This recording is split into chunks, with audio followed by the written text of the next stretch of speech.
मैं हूं शुमाइला रसूल और आज हम लोग लेके आए हैं हमारा न्यू टॉपिक जो है। हम लोग देखते हैं कि अमेंडमेंट लॉ में जो लॉ 2024 में जो इन case of in respect of commissioner appeal, in respect of appellate tribunal और एंड इन रिस्पेक्ट ऑफ जो है हाई कोर्ट एंड ADCR कौन कौन से चेंजेस आए हैं, अमेंडमेंट्स हुई हैं, वो उसको हम लोग डिस्कस करेंगे। आपने पहले पार्ट में sales tax and income tax के रिस्पेक्ट से चेंजेस देखे थे। आप इसी जो वीडियो का दूसरा पार्ट है इसकी हम लोग डिस्कस करने लगे हैं कि इन रिस्पेक्ट ऑफ फोरम्स हम लोगों ने फोरम्स को लेके चलना है कि फोरम्स में कौन कौन से चेंजेस आए हैं, या फोरम कौन सा फोरम किससे रिलेट करता है, कौन सा फोरम इंडिपेंडेंटली काम करेगा और कौन सा फोरम दूसरे फोरम पे डिपेंड होगा, और कौन से फोरम के लिए कमेटी तश्कील दी गई है।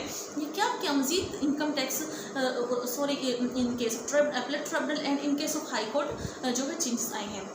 तो फर्स्ट ऑफ ऑल हम लोग डिस्कस करते हैं कमिश्नर अपील। कमिश्नर अपील को अगर हम लोग देखें तो यहाँ पे पहले जो थी इन केस ऑफ कंपनी फ़ीस थी 5,000 रुपये, लेकिन वो अब जो है 5,000 से 20,000 कर दी गई है, और इन केस ऑफ इंडिविजुअल जो फ़ी है वो 2,000 से जो है वो 5,000 कर दी गई है। लेकिन अगर आप लोगों ने केस फाइल करना है अपीलेट ट्रिब्यूनल में तो वहाँ पे जो फीस है वो 50,000 कर दी गई है। In respect of company and individual आप लोगों ने फीस 50,000 पे करनी है। द अदर इम्पॉर्टेंट जो चेंज आया है अपीलेट ट्रिब्यूनल के हिसाब से वो ये है कि अपीलेट ट्रिब्यूनल में अब जो एक परफॉर्मेंस वैल्यूएशन कमेटी बनाई जाएगी जो कि अपीलेट ट्रिब्यूनल की जो मामला को वॉच आउट करेगी और इनको चीज़ों को देखेगी। अब पहले जो था वो कमिश्नर अपील 30 डेज़ में केसेस को जो है वो डिस्पोज ऑफ करता था, और जो अपीलेट ट्रिब्यूनल के पास 60 डेज़ का टाइम था और हाई कोर्ट के पास 90 डेज़ का टाइम था।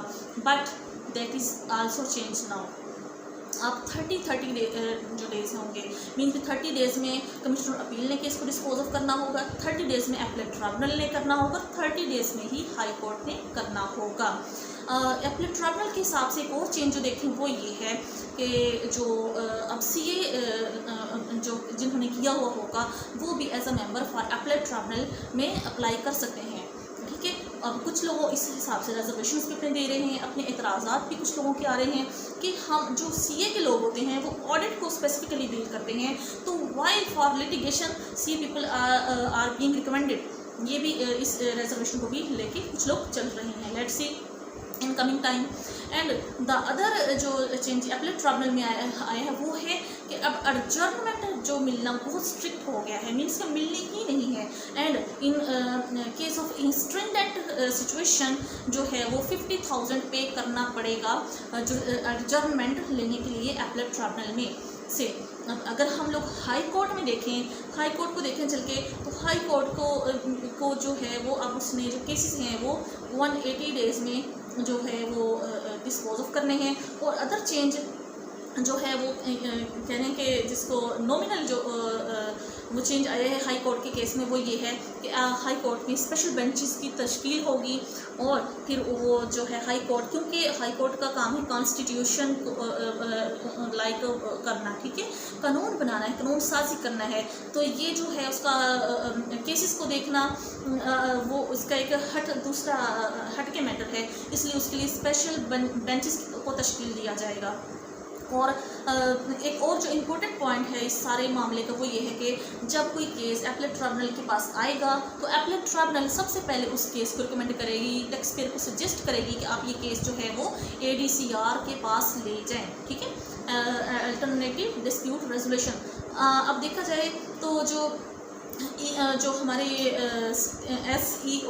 SO जो केसेस हैं, ठीक है, SOE के है स्टेट ऑन इंटरप्राइजेस। वो जो कंपनीज जो कि स्टेट ऑन इंटरप्राइजेस हैं उनके जो केसेस हैं वो तो हर हाल में जाने ही अल्टरनेटिव डिस्प्यूट रेजोल्यूशन के पास है, ADCR के पास ही है, क्यों वो लेकिन respective of that other cases भी जो है वो अपीलेट ट्रिब्यूनल टैक्स पेयर को रिकमेंड करेगी ADCR के बारे में। अगर टैक्स पेयर विलिंग होगा वहाँ जाने के लिए तो वो वहाँ पे अपनी विलिंगनेस राइट करके देगा कि वो जो है यहाँ पे अपने जो अदर फॉरम्स में उसके जो इससे रेलिवेंट कोई अपील पड़ी हुई है तो उसको वहाँ से टोटली तौर पे ख़त्म करता है और वो नए सिरे से अपना जो केस वहाँ पे लेके जाएगा।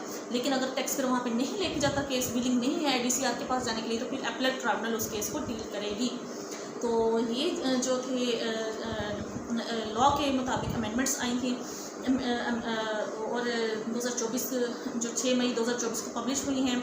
अभी मज़ीद with the best of time इनमें चेंजेस भी आएंगी और इनकी इंटरप्रिटेशन भी होती जाएगी, तो हम लोग वन बाय वन मज़ीद जो भी इसमें चेंजेस आएंगे उसको डिस्कस करते जाएंगे।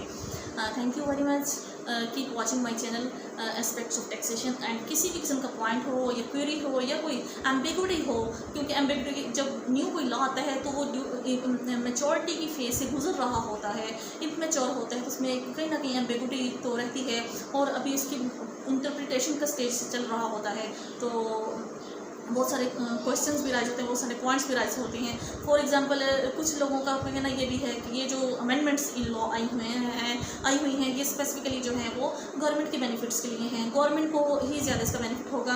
हाँ, जो बिजनेसमैन हैं उनके लिए इसमें जो है काफ़ी जो लूप होल्स हैं उन लोगों को काफ़ी हार्डशिप्स फेस करनी पड़ सकती हैं।